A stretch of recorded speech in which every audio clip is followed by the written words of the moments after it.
많은 분들이 댓글로 REST API에 대한 영상을 요청하셨어요. 이를 위해 먼저 알면 좋을 내용들이 있어서 오늘에야 드디어 REST API를 다뤄보도록 하겠습니다. 먼저 밝혀둘 건, 이 영상에서 알려드릴 것은 진정 의미의 REST API가 뭔지가 아니라 개발자들이 일반적으로 알고 쓰는 수준의 REST API예요. domino나 피자 일당 같은 피자가 뭔지 알려드리는 거지, 그런 건 피자가 아니야 하고 화내는 이탈리아 주방장이 현지에서 만드는 정통 로컬 피자가 아니란 얘기죠. 이미 REST API란 게 뭔지 대략 아시는 분들은 학술적으로 정확한 의미의 REST API를 알고 싶다면 이 키워드로 검색해보시면 어떤 분이 굉장히 잘 설명해주신 영상을 찾아보실 수 있을 거예요. 그럼 시작해보죠. REST API는 정보들이 주고받아지는 데 있어서 개발자들 사이에 널리 쓰이는 일종의 형식이에요. 우체국에 가면 이런 송장들이 마련돼 있고 이용자들은 그것들을 이렇게 씌워놓은 것처럼요. 어떤 기술이나 제품이 아니라 형식이기 때문에 여러분이 어떤 프로그래밍 언어를 쓰든 무슨 프레임워크를 쓰든 뭐에다 소프트웨어를 만들든 이 폼에 맞춰서 기능들을 만들어내면 되는 거죠. 일단 API란 게 뭔지부터 알아보기로 해요. 어떤 기계를 만들면 사용자가 그 기능들을 전부 활용할 수 있도록 제어 장치를 마련해야 해요. 예를 들어 TV는 사용자가 그걸 켜거나 끄고 채널을 선택하고 음량을 조절할 수 있게 해줘야 하죠. 그래서 리모컨이 있는 거예요. 같은 이유로 자판들에는 버튼들이 있고 컴퓨터에는 키보드와 마우스가 있죠. 이런 것들을 인터페이스라고 불러요. 기계와 인간 간의 소통 창구인 거죠. 사용자가 명령을 넣는 것뿐만 아니라 그 결과와 정보들을 받아오기 위한 TV의 스크린, 컴퓨터의 모니터 또한 이 인터페이스에 속해요. 소프트웨어의 영역으로 들어가 볼까요? 컴퓨터나 스마트폰을 켜보면 사용자들이 프로그램이나 사이트, 앱을 원하는 대로 제어하고 정보를 볼 수 있도록 버튼, 스크롤바, 슬라이더, 브라우저 창 등 소프트웨어적인 장치들이 마련돼 있죠. UI란 말 많이 들어보셨을 거예요.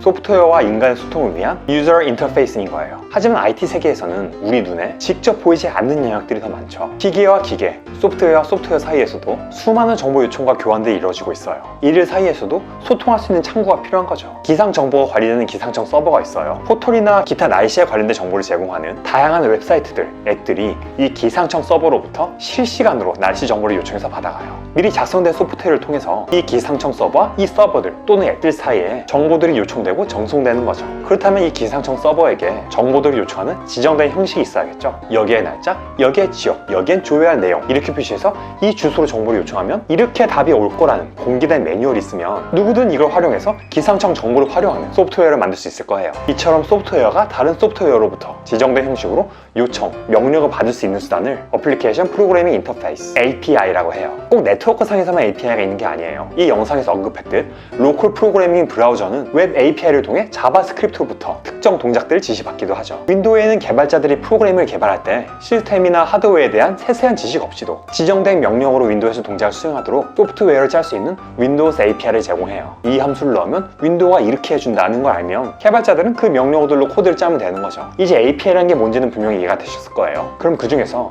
REST API가 뭔지 알아보도록 하죠. 이 영상에서 다뤘던 뷰 예제처럼 프론트엔드 웹에서 서버에 데이터를 요청하거나 배달 앱에서 서버에 주문을 넣거나 등 이런 서비스들에서 오늘날 널리 사용되는 것이 REST란 형식의 API예요. 과거의 SOAP이란 복잡한 형식을 대체한 거죠. REST의 가장 중요한 특성은 각 요청이 어떤 동작이나 정보를 위한 것인지를 그 요청의 모습 자체로 추론이 가능하다는 거예요. 사실 만들고자 하는 서비스에서 기능 자체만 중요하게 생각한다면 REST고 뭐고 생각할 필요 없이 동작만 하게 만들면 그만이죠. 어떤 학원에 반과 학생들에 대한 API를 만들 때 이 주소 끝에 1을 붙이면 반들 리스트, 헬로를 붙이면 학생들 리스트, 협통을 붙이면 담아진 정보들 학생 정보 수정, 이런 식으로 서버를 짜도 이에 맞춰 요청을 보내는 앱을 만들면 서비스의 기능 자체는 문제가 없을 거예요. 문제는 서비스를 이 개발자 혼자 만드는 게 아니라는 거죠. 당장은 혼자라도 나중에 이 일을 인계받을 개발자나 이 API를 활용해서 다른 제품을 만들 개발자들은 굉장히 일하기 힘들어질 거예요. RESTful하게 만든 API는 요청을 보내는 주소만으로도 대략 이게 뭘 하는 요청인지 파악이 가능해요. 학원 DB에게 정보를 보내달라는 요청을 할 때 주소에 이렇게 클래스가 부른다면 아마도 학원의 반들 목록을 받아오는 요청일 거예요. 그 뒤에 이렇게 인덱스,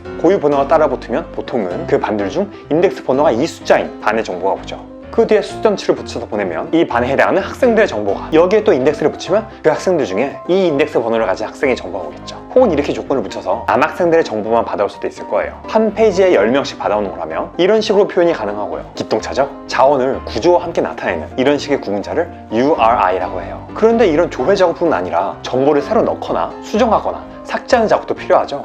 이들 통틀어서 create, read, update, delete, CRUD라고 해요. 서버에 REST API로 요청을 보낼 때는 HTTP라는 규약에 따라 신호를 전송해요. 우체국에서 뭘 붙일 때 일반 우편, 등기, 택배 빼든 다양한 방식이 있듯이 이 HTTP로 요청을 보낼 때도 다양한 메소드가 있어요. REST API에서는 이 4가지 혹은 이 5가지를 사용하죠. 소포가 편지보다 더 많은 걸 담을 수 있듯이 post, put, patch에는 body라는 주머니가 있어서 정보들을 get이나 delete보다 많이 그리고 비교적 안전하게 감춰서 실어보낼 수 있어요. 사실 이것들의 기능이 특정 용도에 제한되어 있진 않아요. 예를 들어 이 post 하나로도 데이터를 읽고 쓰고 수정하고 지우고까지 다 할 수 있죠. 하지만 누구든 각 요청의 의도를 쉽게 파악할 수 있도록 RESTful하게 API를 만들기 위해서는 이들을 목적에 따라 구분해서 사용해야 해요. 먼저 get은 아까 보여드린 것처럼 데이터를 read, 조회하는 데 사용해요. 이런 URI에 get으로 보낸 요청이 있다면 개발자들은 이 반에 학생들을 보낸 요청이구나 하고 대번에 짐작할 수 있죠. post는 create, 새로운 정보를 추가하는 데 사용해요. 이 반에 새 학생이 들어와서 정보를 추가하려면 이렇게 URI 짜고 post 요청을 작성해서 body에 새 학생의 정보를 실어보내죠. 학생 인덱스는 보통 정보가 추가되면서 생성되기 때문에 post 요청에서 이를 명기할 필요가 없겠죠. 그런데